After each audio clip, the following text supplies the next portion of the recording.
Hi guys! So ngayon, gagawa naman tayo ng version ko ng beef shawarma. Tara, samahan niyo ako. So heto yung mga kailangan natin. Giniling na baka, cumin, chili powder, cinnamon powder, black pepper, soy sauce, Worcestershire. Ang hirap banggitin. Basta, Lea Perins. Alam nyo na yan. So, una, mag-init lang tayo ng cooking oil. Then, lutuin na natin yung ating giniling na baka.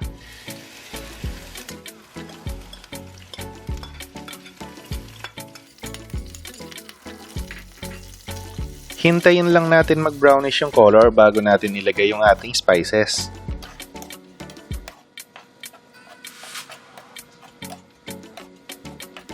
Kung mapapansin nyo, magtutubig yung ating giniling dito. Later on, pag naluto na ng totally yung ating karne, mag-e-evaporate din ito. Haluin nyo lang from time to time ito nang sa ganon maluto ito evenly.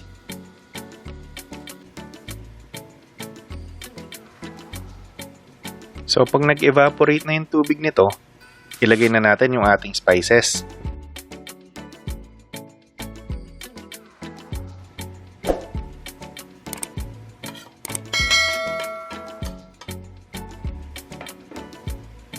Then, haluin lang natin ito para magsama-sama lahat ng ating spices.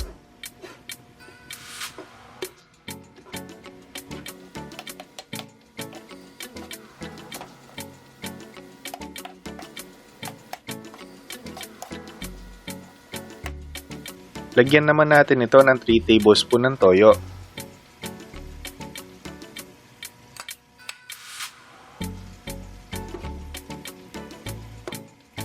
Then, halo lang ulit.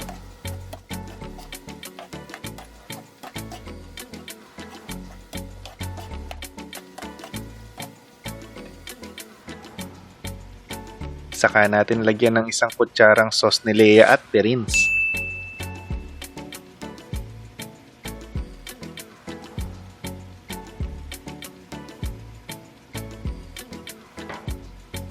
Adjust nyo lang yung lasa pag nakulangan kayo since iba-iba naman tayo ng panlasa syempre.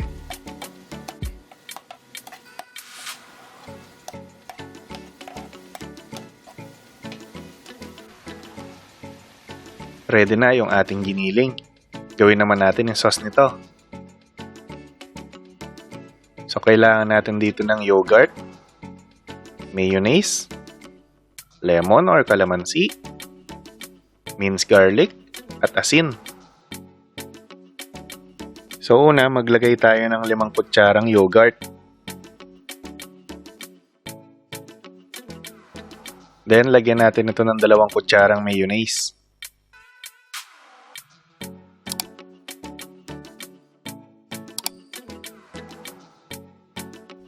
Isunod natin yung lemon juice. Pwede din kalamansi, ano?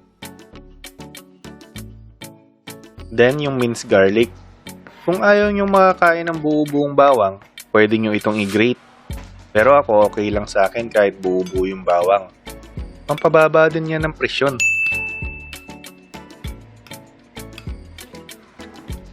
Then lastly, timplahan nyo na ito ng asin ayon sa inyong panlasa. Then, mix-mix lang tayo ulit. Madaming pwedeng paggamitan itong sauce na ito, no? Ako ginagamit ko ito sa tinurbong manok at saka sa french fries. Try nyo din. Masarap siya. Para naman sa ating shawarma bread, ang gagamitin ko dito yung nabibili na ready-made na tortilla wrap. Then, ipa-fry ko lang ito sa pan na walang mantika hanggang sa magka-fry marks ito. But wait, there's more! Gagawa naman tayo ngayon ng yellow rice. So, ito yung mga kailangan natin. Kaning lamig, asin, turmeric powder, at butter. So una, magtunaw lang tayo ng butter sa ating frying pan.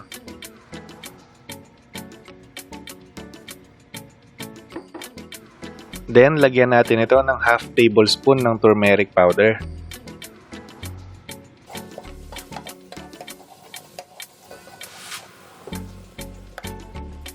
Saka na natin ilagay yung ating kaning lamig.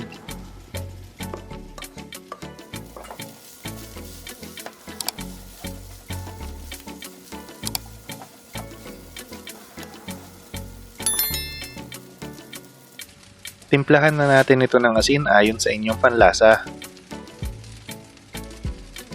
Pagdating sa shawarma, number 1 talaga sa akin yung shawarma ng passport, ano?